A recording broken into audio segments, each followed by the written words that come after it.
एक कोई खेत में काम करने वाला व्यक्ति उसकी सिचुएशन है, आपको पढ़ाने वाले जो टीचर्स हैं, विद्वान शिक्षक हैं, they all have only 24 hours and you also have these 24 hours.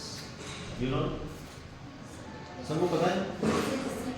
Means this is a level नहीं, ये आप सब के लिए समान, किसी के पास एक्स्ट्रा नहीं है समय। अब लोग क्या करते हैं, जो लोगों के बहुत ऊंचाइयों पर पहुंचते हैं, जो असाधारण अचीवमेंट्स करते हैं, क्या करते हैं, वो काम वही करते हैं जो दूसरे लोग भी करते हैं, but the way of these all successful persons is different from that fellows.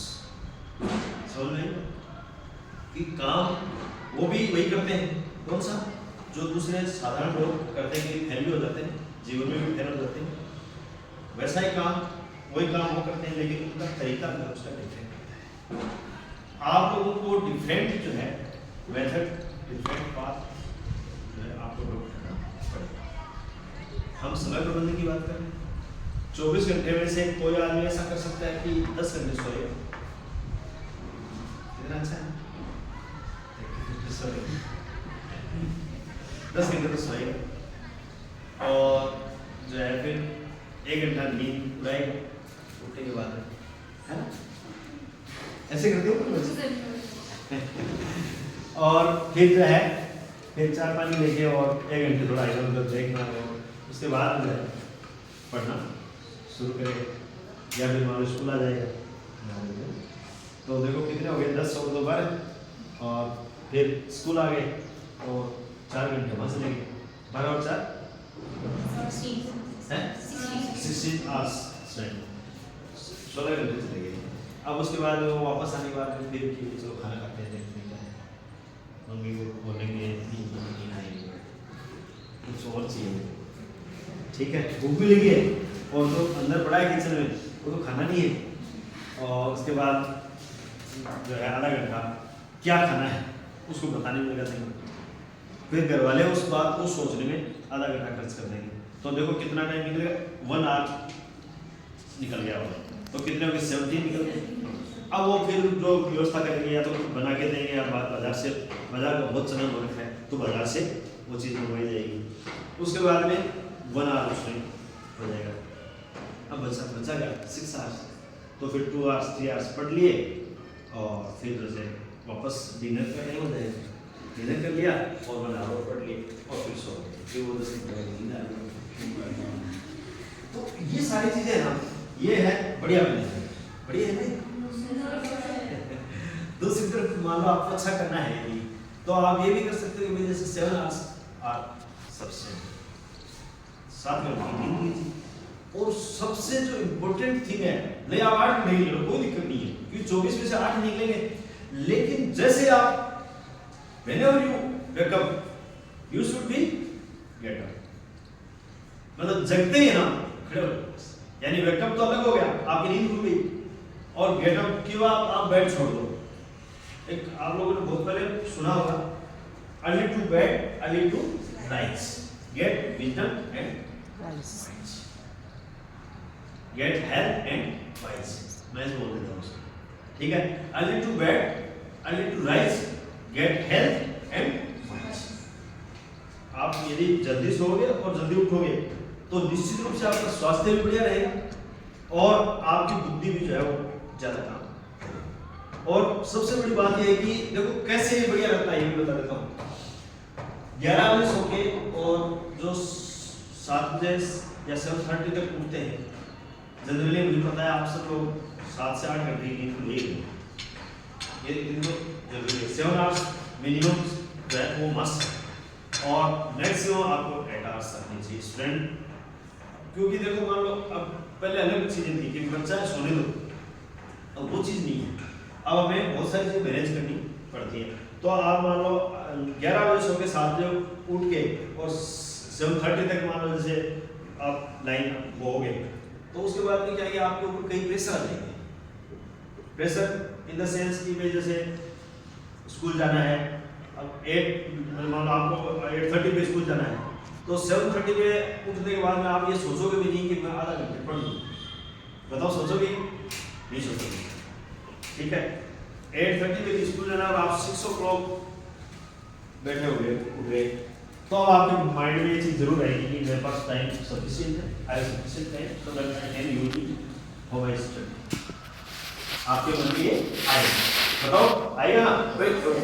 2 hours and 30 minutes यदि आपके हाथ में है तो आप निश्चित रूप से ये चीज सोचोगे कि मुझे अब कुछ टाइम पढ़ लेना चाहिए, और उस स्थिति में आप जो है आराम से मॉर्निंग में 1 hour and 30 minutes स्टडी कर सकते हैं। और दूसरी तरफ मान लो आप 7 o'clock आप बैठे हुए जगह, उसके बाद आपके माइंड में चीज आएगी, आप वो टाइम पास कर दोगे जो बचेगा ना 1 hour and 30 minutes, उसमें आपको लगभग 45 minutes तो तैयार होने के लिए, तो आप उसका पेपर को पढ़ना भी है। इसलिए पहली बात यह होगी कि जब आप जल्दी जल्दी हो ना, तो you have much more time in your hand, आपके हाथ में ज़्यादा समय होगा। वो समय आपके पास पढ़ने के लिए भी होगा, आपके पास खेलने के लिए भी होगा, आपके पास खाने पीने के लिए भी होगा। ऐसा मैंने महसूस किया। जब हम लेट उठते हैं ना मॉर्निंग में, तो फिर हम खाने पीने से वंचित हो जाते हैं। जैसे मैं मेरा बता, मैं जल्दी उठ जाता हूँ तो 9 o'clock और 9:30 जो है ब्रेकफास्ट कर लेता हूँ। ऑफिस जाते हैं तो चलो वो अपना शेड्यूल ही रहता है, लेकिन जब यहाँ रहता हूँ, घर पे रह जाता हूँ, तो मेरे साथ क्या होता है आपको, यदि ऑफिस जाता हूँ तो ब्रेकफास्ट होता है, लंच होता है, आफ्टर दैट लास्ट में जो है 3 बार खा लेते हैं। समझ गए? जब मैं यहाँ जाता हूँ तो वो चीज़ होती है, जैसे 8:30 तो उठना, 8:30 तो उठना, कुछ लोगों को पता भी होगा। ठीक है, और उसके बाद में क्या है कि कॉल्स आ गए, जैसे लेट उठते हैं ना तो फिर कॉल्स आए हुए मिल जाते हैं कुछ तो, और कुछ उस समय शुरू हो जाते हैं, तो फिर वो कॉल्स टाइम खराब कर देते हैं। तो ऐसे करते करते तैयार होने तक मतलब 10:30 11 समझ गए? अब बताओ आप 11 बज गए यदि, तो फिर हम क्या करेंगे? ब्रेकफास्ट करेंगे या लंच करेंगे? तो लंच करेंगे, उसको मैं ब्रंच बोलता हूँ उसको मैं ब्रंच बोलता हूँ, मतलब ब्रेकफास्ट भी वही होता है और लंच भी वही होता है। समझ गए? तो अब इसका रिजल्ट क्या हुआ? रिजल्ट क्या हुआ इसका? मुझे क्या नुकसान हुआ? मैं एक टाइम के खाने से वंचित रह गया। समझ गए? फिर अब इधर ही होगा। तो देखो कितना नुकसान उठाया है। आप उठाना चाहोगे? हैं? नहीं ना? तो सबसे पहली बात तो ये है कि जल्दी उठना इसलिए जरूरी है कि आप अपने हिस्से का पूरा खा सको। बताओ भाई, हिस्से का पूरा खाओगे ना तभी तो मतलब हेल्दी रहोगे आप, और स्वस्थ शरीर में स्वस्थ मस्तिष्क निवास करता है। सुना ना आपने? इसलिए आप लोग जल्दी उठने की आदत पहली बात। ठीक है, जैसे ही उठते हो नींद खुलती है, उसके बाद बेड तुरंत छोड़ो, बेड तुरंत छोड़ो। बेड में भी रहेंगे ना तो मान लो आप अपने साथ जुड़ जाएंगे, क्योंकि वो टाइम किलिंग प्रोसेस है। ये चीज़ आपको जरूर करनी है, समय प्रबंधन का हिस्सा है। उसके बाद क्या है? उसके बाद वही चीज़ें हैं कि आपने अपना शेड्यूल बना रखा है, मेरे को कितने आवर्स जो है स्कूल के अलावा पढ़ाई करनी है। अब देखो या फिर आपने जो शेड्यूल बना रखा है, समय प्रबंधन का की बात चल रही अपनी, तो समय अपना फिक्स रखो। आप जैसे कुछ 7 hours स्टडी करनी है, आप अदर देन स्कूल फिक्स रखो, शेड्यूल है। यदि उसमें मान लो कहीं आपके डाइवर्जन आ जाता है तो आप उसको रिवर्स कीजिए, you need to reverse that time. जैसे मान लीजिए आपको सुबह में 2 hours पढ़ना था और किसी कारण से आप 1 hour and 30 minutes पढ़ पाए, तो फिर आप जो आफ्टरनून आपका सेशन है या इवनिंग सेशन है उसमें आप आधा घंटा कवर, या नाइट सेशन है उसमें आप उसको कवर कीजिए। समझ गए मेरी बात? लेकिन आप अपने सिद्धांत से जो है वो अलग सदैव follow that principle what you have decided. आपने जितना टाइम अपना फिक्स किया है, चाहे 6 घंटे कर लो, मुझे कोई दिक्कत नहीं है, कोई आगे कर सकता है स्कूल के अलावा। मान लो यदि आप स्कूल नहीं जाते हो, जिस समय ऐसा भी समय आ जाएगा स्कूल नहीं जाते हो, तो ये आज ज़्यादा होनी चाहिए निश्चित रूप से, क्योंकि इतने कम समय से हम बड़ी सक्सेस नहीं प्राप्त कर सकते। तो अभी जैसे मान लो आप स्कूल आ रहे हो ना, तो 6 to 8 hours अलग अलग पर्सन टू पर्सन वेरी करता है। वो आप लोग जरूर कीजिए। पहली बात होगी ना कि आपको 6 से 8 घंटे जरूर करना है, वो आप अपने हिसाब से सेट कर लो, कोई दिक्कत नहीं है।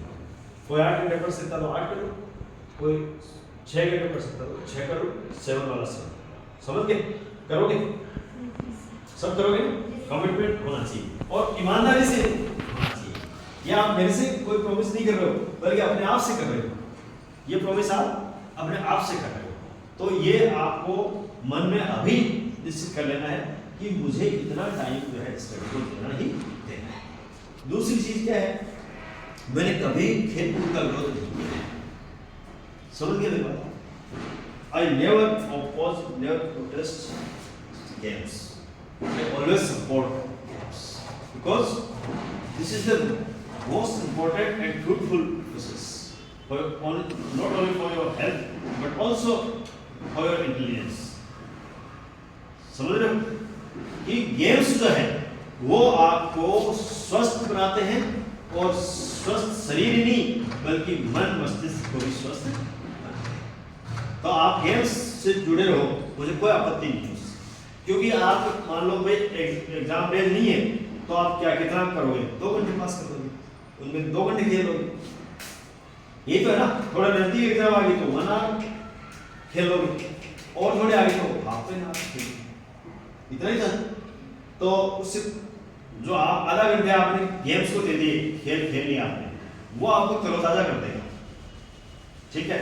और वो ताजगी आपको जो पढ़ने में बहुत ज़्यादा आपका सहयोग करेगी। तो मैं आपको ये कहना चाह रहा हूँ कि गेम्स को अपने जीवन में हमेशा मोर और लेस, ठीक है, लेकिन हमेशा उसको आप रखो। और क्या चीज नहीं करनी है, डोंट, क्या है ऐसा, वो है gossips. I never allow gossips. कभी भी जो है गॉसिप्स में अपना समय व्यतीत मत करो। रील्स का भी आजकल बहुत चल रहा है, मोबाइल से दूर रहो, सभी आप जो है मोबाइल से दूर रहो, क्योंकि स्टूडेंट और मोबाइल है ना, उनका आपस में कोई तालमेल नहीं है। जैसे आग और पानी का तालमेल नहीं होता, ये वैसे होता है, समझ रहे हो ना। तो आप मोबाइल जो है उससे अब दूर रहो और फिर आप अपनी ईमानदारी से अपनी स्टडी करो। मैंने कह दिया आपको कि खेलो, आप कोई दिक्कत नहीं है, खेलने से आपको मिलेगा, बहुत कुछ मिलेगा। अभी मैं सुबह देख रहा था कि 7 बजे जो है यहाँ पे ग्राउंड पे प्लेयर्स खेल रहे थे, मुझे बहुत अच्छा लगा। मैंने बताया कि मैंने ये होता है जुनून, आई टोल्ड यस कि ये जुनून होता है और जुनून के बिना हम कुछ नहीं कर सकते। जुनून होना चाहिए आपको, चाहे आप खेल रहे हो चाहे आप पढ़ रहे हो। और मैं ये दावे के साथ कह सकता हूँ, जिस आदमी में खेलने के प्रति जुनून है उसमें पढ़ने के प्रति भी होगा, क्योंकि उसमें हर काम के प्रति होगा। वो जो भी काम करेगा ना वो पूरे जुनून से करेगा उसको। और जब आप इस लेवल पर आ जाते हो आपको कोई नहीं रोक सकता, आपको कोई नहीं रोक सकता। जब आप ये जुनून अपने अंदर जगा लेते हो कि मेरे को तो ये करना ही करना है, मुझे तो 99.52 का जो पिछली बार का बैरियर है उसको क्रॉस करना ही करना है ना, तो फिर आपको कोई नहीं रोक सकता,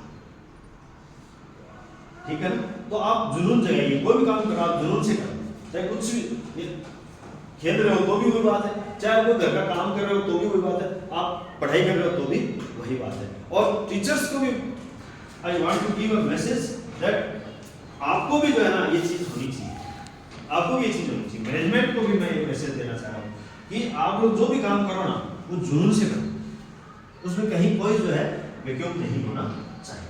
तो ये चीज आप लोग करोगे, ये आपको बहुत मतलब ये मानो कि जीवन में बहुत आगे पहुंचा। मैं आप लोगों को एक बहुत इंपॉर्टेंट बात बताना चाहता हूँ, वो क्या है उसको आप एक बार समझने की कोशिश करें।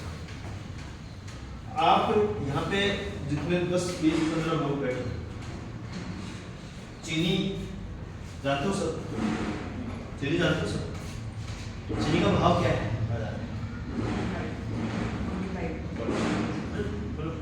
जैसे करीब जो ये मान लेते हैं 45 रुपये किलो पर केजी, ये भाव है, ठीक है। अच्छा, एक आदमी के पास 10,000 रुपये पास, और एक के बाद 1000 रुपये। क्या करण विशाल करण कौन कौन से हैं? ये करण है, ये करण, ये संगम, वो विशाल है पीछे। तो इसके करण के पास 1000 रुपीज, लकी के पास 500 रुपीज है, निकिता के पास 300 रुपीज है, मिनल के पास 300 रुपीज है।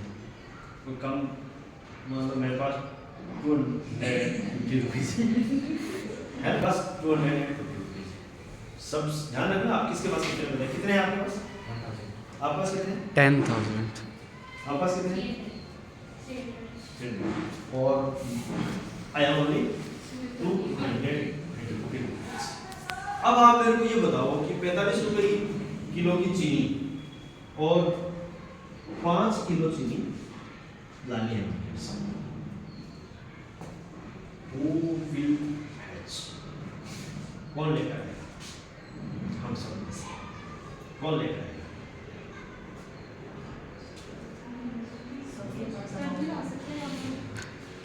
सर के पास नहीं है।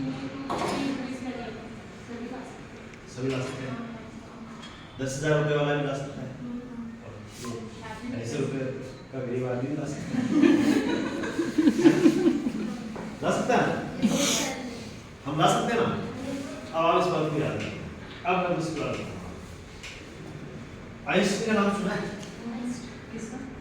अल्बर्ट आइंस्टीन कौन थे? साइंटिस्ट है सर। और the most core discovery, most core discovery की थी। क्या किया था आइंस्टीन ने? क्या किया था? सापेक्षता का सिद्धांत किया था, हैं? अल्बर्ट आइंस्टीन ने दिया था ना, थ्योरी ऑफ रिलेटिविटी, है ना? थ्योरी ऑफ रिलेटिविटी ये दी थी। और उसके आधार पर सारे आविष्कार चलते हैं। मतलब जितने भी जो नई चीजें खोज रहे हैं ना, बना रहे हैं, एआई भी जैसे आ गया आज, एआई का नाम सुनो, आर्टिफिशियल इंटेलिजेंस। तो ये सब जो है ना वो उसके बेस में है, आइंस्टीन की थ्योरी के बेस में है। और ऐसा बताते हैं कि आइंस्टीन ने अपने टोटल जो माइंड था उसका मात्र 1% यूज किया था। कितना किया था? 1%। अगर मनुष्य की परिभाषा बता सकते हो आप?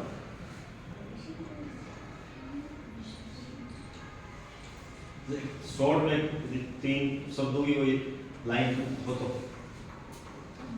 जिसके 2 पैर हो, एक पूंछ हो। अच्छा पूंछ नहीं होता है? सॉरी। विवेकशील प्राणी, इतना ही 2 शब्द है। क्या है? विवेकशील प्राणी को ही मनुष्य कहते हैं। आ जाए ना कभी तो लिख देना ऐसा, है ना? विवेकशील प्राणी को ही, जैसे आप लिखी को मनुष्य थोड़ी कह सकते हो। अच्छा, विवेकशील प्राणी का भाई जैसे मान लो हाथी भी होता है, घोड़ा भी होता है, बकरी भी होती है, गाय भी होती है ना? वो सब क्या प्राणी है? मनुष्य भी प्राणी है, लेकिन उसका डिफरेंट क्या है? उसको विवेक। तो विवेकशील प्राणी को ही मनुष्य कहते हैं, ठीक है? अच्छा, जो इस क्राइटेरिया में आ गया, आप लोग भी हो, आइंस्टीन भी वही था, तो वो भी एक विवेकशील प्राणी था, और आप लोग भी विवेकशील प्राणी हो। इसका मतलब एक क्राइटेरिया फिक्स तो हो गया, आप मनुष्य तो हो, है ना? क्योंकि आप में विवेक है, इसलिए आप मनुष्य तो हो। आइंस्टीन मनुष्य था, तो अब मनुष्य में कितना भेद हो सकता है? उसने अपने माइंड का कितना यूज किया? महज 1%। मान लो हम उस महान व्यक्ति से बहुत कम है, आधे हो जाएंगे। कितने हो जाएंगे? आधे जाएंगे। मान लो आधे भी नहीं, उसका 10% हो जाएगा। जैसे ये कैसे? इनके पास 10,000 थे और इसके पास 1, तो 10% हो गया ना, ठीक है ना? तो मान लो उनका हम 10%। अब हमें चीनी खरीदने के लिए कितने रुपए चाहिए? 225 215 क्या? मुझे नहीं पता। 5 किलो की 215 भाई 45 रुपीज पर केजी 2 to 5. भाई मैथ्स कमजोर कैसे हो गया? इसका मतलब आप हास्टिनेस दिखाते हो। This is not love. Hastiness नहीं होती।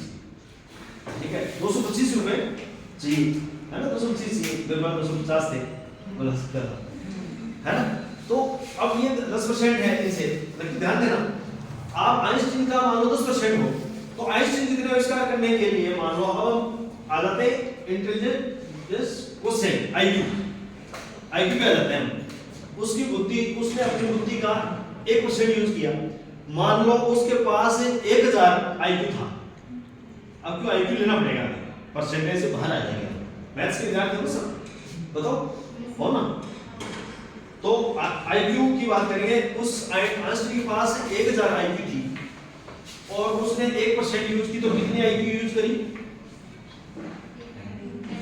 10 है, 10 आईक्यू, मतलब 10 सिक्के मान लो, 10 सिक्के थे, 10 सिक्के उसने यूज किए, 10 सिक्के उसने इतने बड़े बड़े आविष्कार कर दिए।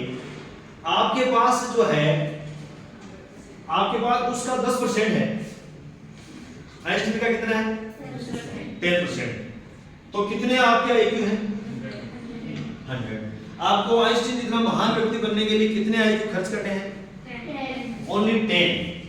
मींस आप यदि आइंस्टीन जितना काम करो तो भी आपके पास 90 बच जाएंगे, आपको 10 ही तो खर्च करनी है। समझ में आई मेरी बात? आप कि आप, हम सब, मैं भी, मेरे पास तो मानो 250 ही थे, मैं तो बहुत नीचे था, लेकिन मैं भी ऐसा कर सकता। चाहिए कि आपको खर्च करने की आपकी इच्छा और साहस। क्या चाहिए उसके लिए? आपको वो, आपके पास जो सामान पड़ा है, चाहे वो रुपए हो, चाहे वो आईक्यू हो, उसको खर्च करने की इच्छा आपकी होनी चाहिए और आप में साहस होना चाहिए। यदि आप उनको खर्च कर दोगे तो निश्चित रूप से जो है आप आइंस्टीन से भी कई गुना ज्यादा महान व्यक्ति बन सकते हो, कि मतलब युगों युगों तक आपको याद किया जा सकता है। कुछ जरूरी नहीं है हम मान लो जैसे आइंस्टीन ही बने, दिस इज नॉट नेसेसरी, लेकिन कहने का मतलब है ये है कि हम ऐसा करके और अपना जीवन को सुधार सकते हैं। सबसे बड़ी चुनौती तो यही है। First and the biggest challenge is this. बताओ, यही है ना? ये सबसे बड़ी चुनौती है कि हम अपना जीवन सुधार सकें। ये तो है ना? उसके बाद और दूसरी चीजें। तो मेरा कहने का मतलब ये है कि आपके पास मान लो हम अपने खुद को यदि कमजोर भी विद्यार्थी मानते हो तो भी आप मतलब बेस्ट कर सकते हो, तो भी आप टॉप आ सकते हो, क्योंकि आइंस्टीन से आपका कॉम्पिटिशन ही नहीं है। अभी तो आइंस्टीन है ही नहीं, ऐसे मान के चल रहे हैं। अभी तो इस बोर्ड एग्जाम में 10 लाख विद्यार्थी कितने बैठेंगे? लगभग 50 लाख, 15 लाख विद्यार्थी जो बैठेंगे उनमें तो आइंस्टीन अभी है ही नहीं, है ना? तो आपको आइंस्टीन से भी कॉम्पिटिशन नहीं करना है, बल्कि आपको तो खुद से करना है। तब मैं कहता हूं कि खुद ही को कर बुलंद इतना, खुद ही को कर बुलंद इतना कि हर तकदीर लिखने से पहले खुदा खुद बंदे से पूछे कि बोल तेरी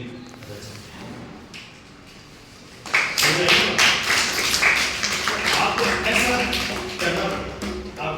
करना पड़ेगा। ऐसे कीजिए आप, मैं कह रहा हूं आपको, आप ये चीज कीजिए, फिर देखना आपको जीने का कितना मजा, क्योंकि सारी चीजों का एक ही जो है वो सारे जिसको बोलते हैं वो एक ही है कि हमें बेहतरीन करना है, हम बेहतरीन करना है। और बेहतरीन करने के तरीके होते हैं, आलस्य में भी बेहतरीन किया जा सकता है,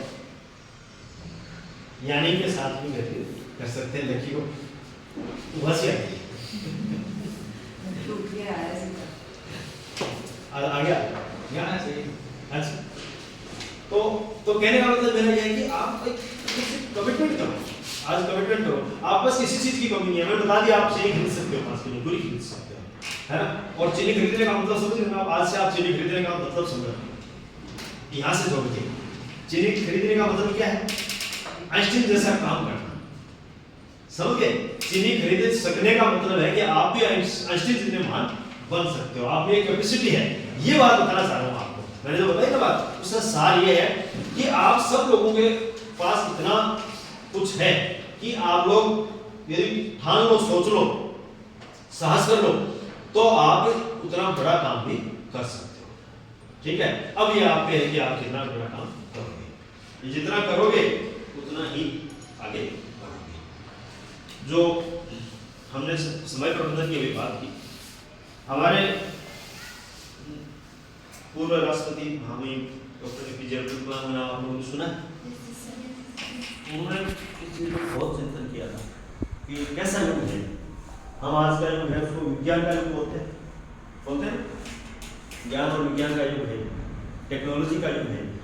तो इसमें आप लोग टेक्नोलॉजी का यूज भी कर सकते हो और टेक्नोलॉजी नई लॉन्च भी कर सकते हो।